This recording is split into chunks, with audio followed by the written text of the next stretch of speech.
রুশ পাইলটকে টোপ দিয়ে একটি হাইপারসনিক ক্ষেপণাস্ত্র সহ MiG-31 যুদ্ধ বিমান চুরি করতে চেয়েছিল ইউক্রেন ও ব্রিটেন, এমনটাই দাবি করেছে রাশিয়া। রাশিয়ার ফেডারেল সিকিউরিটি সার্ভিস FSBর দাবি অনুযায়ী ওই পাইলটকে $3 মিলিয়ন এবং বিদেশি নাগরিকত্বের প্রস্তাবও দেওয়া হয়েছিল।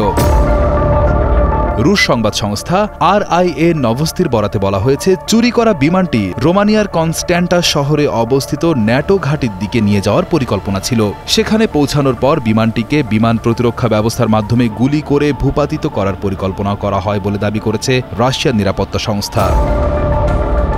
FSB জানিয়েছে, এই ঘটনার মাধ্যমে ইউক্রেন ও ব্রিটেন যৌথভাবে একটি বড় ধরনের উস্কানি সৃষ্টি করতে চেয়েছিল। তবে অভিযোগের বিষয়ে ইউক্রেন ও যুক্তরাজ্যের পক্ষ থেকে তাৎক্ষণিক কোনো প্রতিক্রিয়া জানানো হয়নি।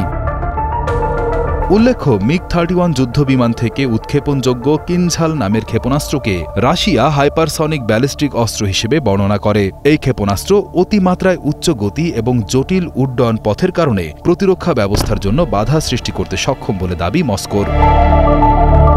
রাশিয়া বহুদিন ধরেই যুক্তরাজ্যকে তাদের অন্যতম প্রধান প্রতিপক্ষ হিসেবে দেখে আসছে। মস্কোর অভিযোগ, লন্ডন ইউক্রেন যুদ্ধে সরাসরি সহায়তা দিচ্ছে এবং ইউক্রেনীয় বাহিনীর মাধ্যমে রাশিয়ার অভ্যন্তরে বিভিন্ন অভিযান পরিচালনায় ভূমিকা রাখছে।